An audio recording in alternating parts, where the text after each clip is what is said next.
Hey folks, this is Randy Shea in Victor, New York. I've got some advice. Don't play cards when the dealer is using a stacked deck.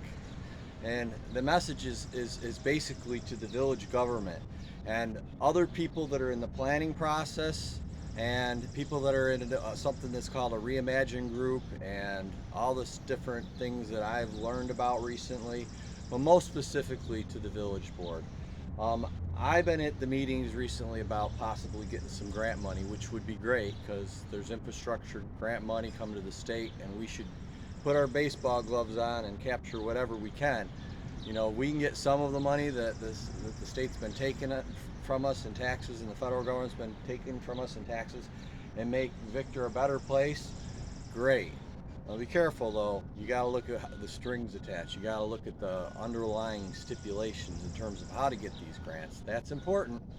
But this message is don't play cards when the dealer is using a stacked deck.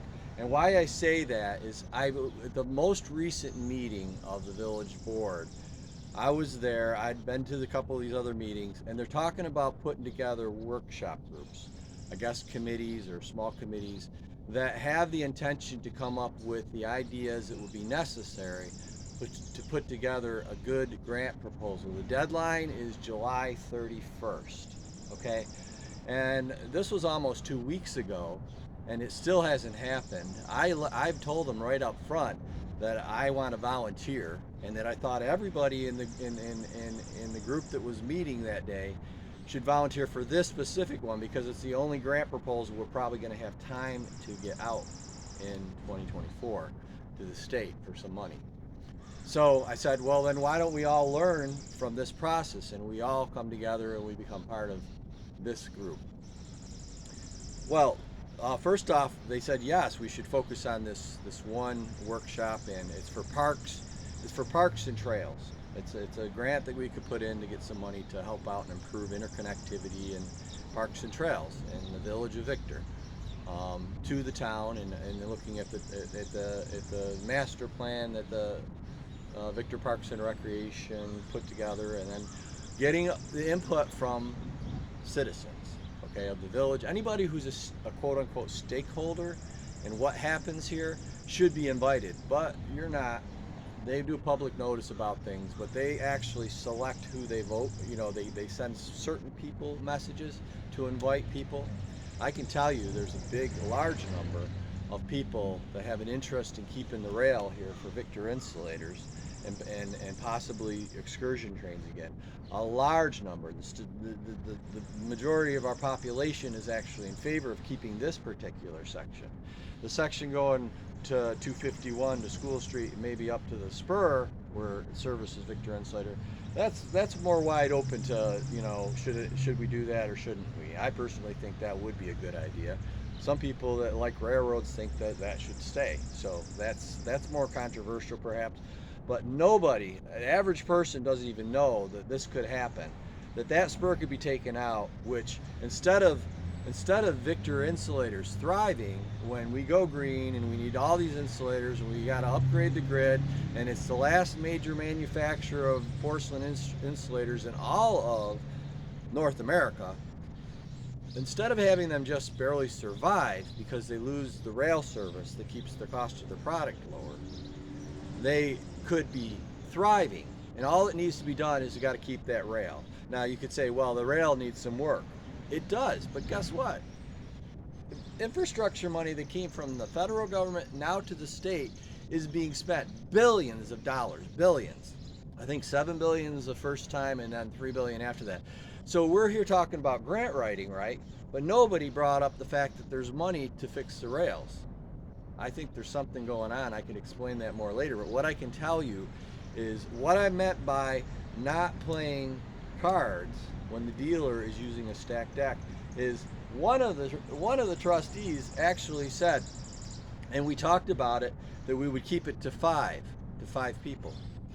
Well, they don't want to have a lot of input. They want to just have a select input from the people that are already pretty much in agreement of what should happen before the general public even knows what I think it's called the Reimagine Group even wants.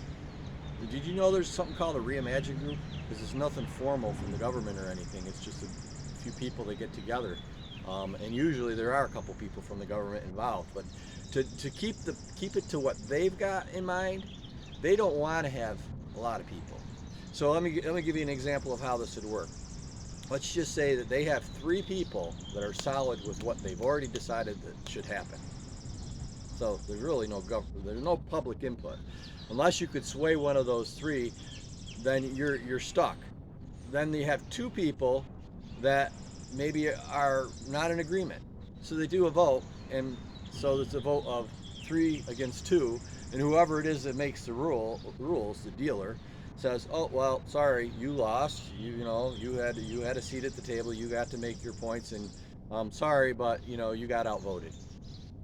That is the type of meeting that one of the trustees said that they had discussed having for these workshops. So I said that I want to participate, but I don't want to participate in something like that.